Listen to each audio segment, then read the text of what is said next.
Estamos de volta com o nosso programa e o Lazier vai contar pra gente agora e pro Brasil entender. Eu confesso que eu estava ali vizinho na Câmara dos Deputados e nunca prestei atenção nisso, como parlamentar e participante da política. Quando cheguei, me disseram, olha só o que o Lazier está propondo e o alcance disso. Como é que é essa história em relação a procedimento ou processo de impeachment, que é competência do Senado e que há uma interpretação aí distorcida que você quer consolidar? Olha, senador Olímpio, nós temos várias situações aqui no Senado Federal que nos desconfortam e nos causam indignação e precisamos mexer. Posso lhe dizer que nós temos a questão da mudança do critério de indicação dos ministros do Supremo. Eu tenho uma PEC 35, que agora vai andar, o relatório está pronto nas mãos do Anastasia. Eu tenho eu mandei fazer um levantamento rigoroso durante 1 mês e meio dos gastos do Senado. No Senado se gasta demais, o orçamento desse ano, 4.503 bilhões de reais. Fiz um levantamento e dá para a gente enxugar facilmente 500 milhões de reais, é um outro projeto de resolução, contenção de gasto, está na mesa do Davi, não se mexe nada. Eu tenho um outro que eu sou relator junto com a Lisiane, para fazer com que os líderes participem da feitura da pauta e não apenas a decisão monocrática, exclusivista, absolutista do presidente, que chega lá e só ele faz a pauta, e como dizia o anterior presidente do Senado, o presidente do Senado é que é o dono da pauta. Isso é um absurdo. A gente forma um colegiado de 81 pessoas e só um decide o que vai se votar. E aí, em meio a esta situação, tem lá o projeto de resolução número 11, de fevereiro do ano passado, que foi uma das minhas primeiras inconformidades, como quando começamos a perceber os absurdos das decisões do Supremo Tribunal Federal. Absurdos que tiveram uma graduação elevadíssima de lá para cá. Então eu apresentei um projeto para que se alterasse o regimento interno e pudéssemos votar os pedidos de impeachment, considerando que na gestão anterior, do Eunício, na antevéspera dele encerrar o mandato, ele mandou arquivar 33 pedidos de impeachment. 33. Eu tomei conhecimento, porque você sabe, eu sou o segundo vice-presidente do Senado. Então, eu posso olhar, bisbilhotar, buscar, saber o que está acontecendo. Era um pedido de impeachment de Gilmar, principalmente, o campeão. Né? Já tinha, na ocasião, tinha 11 contra ele, né? Tinha contra o Toffoli, tinha vários, Lewandowski. Bom, isso da gestão do Eunício Oliveira. Aí começou a nova gestão, tem 13 hoje lá, tem mais 13 novos.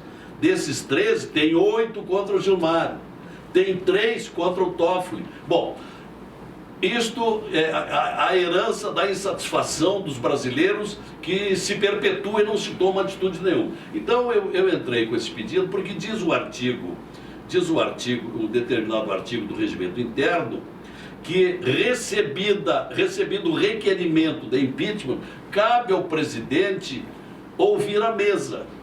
Só que... Você é da mesa. Eu sou da mesa. Só pasmem os senhores espectadores. Prestem atenção para o que está acontecendo.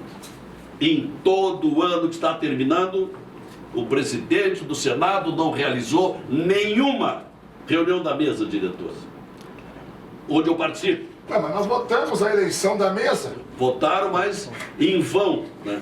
Não é? De forma inócua. Né? Bom, a mesa tem o quê? Tem um presidente, Davi, 2 vice-presidentes, Anastasia e eu, e 4 secretários. Isto é a mesa do Senado. Não se reuniu jamais esse ano. Bom, mas aí o que fez o nosso eminente presidente, que eu tenho algum pesar em dizer isso, em vez dele pegar os pedidos de impeachment um a um e submeter a decisão da mesa, ele passou a mandar ouvir a advocacia do Senado, com os advogados da confiança dele. Os advogados todos opinando, dando parecer pelo arquivamento. E ele arquivando tudo, sem ouvir a mesa. Então, esta é a realidade. Agora, quando começar o ano, com a sua participação, porque você tem uma voz muito forte e é muito respeitado, nós haveremos, senador Olímpio, nós haveremos de tocar para frente esse projeto de resolução número 11, para que possamos examinar na mesa do Senado, por mais um ano, que vai até dezembro do ano que vem, possamos examinar os pedidos de impeachment, inclusive alguns pedidos de impeachment muito bem fundamentados, como é o caso do pedido de impeachment do Modesto Carvalhosa, brilhante jornalista, brilhante jurista. Aliás, nós tivemos uma reunião com o professor Modesto Carvalhosa no seu gabinete. Exato. Com vários senadores. Exato, com vários senadores. Neste requerimento de impeachment do Carvalhosa, ele arrola 32 fatos comprováveis de irregularidade para justificar o impeachment. Depois veio um outro pedido em relação ao Toffoli, da origem da Janaína Pascoal, igualmente relacionando várias situações, e nada disso anda. Então esta é a triste situação de um Senado que funciona muito precariamente diante das grandes ambições, os anseios da sociedade brasileira. Vocês estão entendendo por que eu fiz questão absoluta de ter o Lazier. Ele sim é a essência do papo reto, não tem meia conversa. Não tem mimimi. Não tem. O gaúcho ele vai na pleura. Ali e está fazendo muita coisa em relação a isso.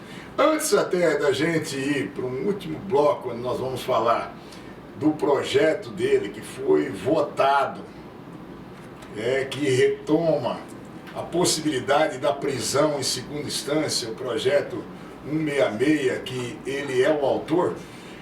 Aqui também a discussão sobre voto aberto ou voto fechado. Como é que você encabeçou isso? Olha, você acompanhou isso na sua chegada.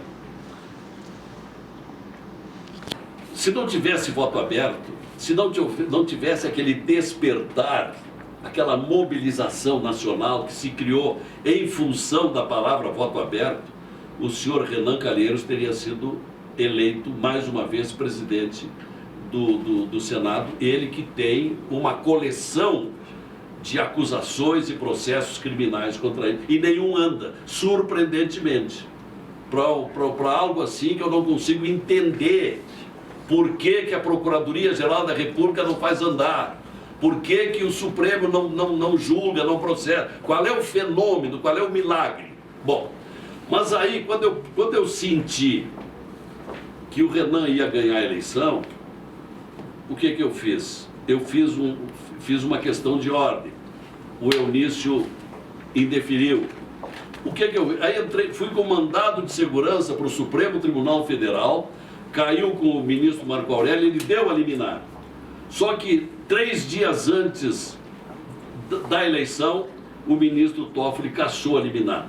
Mas aquilo serviu, aquilo agitou a população brasileira e surgiram milhares de mensagens pelas mídias sociais pedindo que o Senado não permitisse aquela eleição.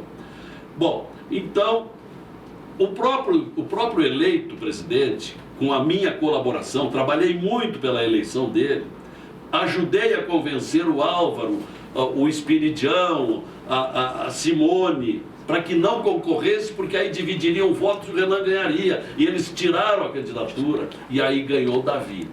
E o Davi, na primeira sessão, prometeu que na subsequente colocaria em votação o voto aberto. Só que até hoje não votou. Aí, gente, nós vamos para um rápido intervalo, já voltamos com o papo reto aqui. Vocês estão vendo que é um professor de vida, um grande professor de política aqui pra gente. Um instantinho, já voltamos.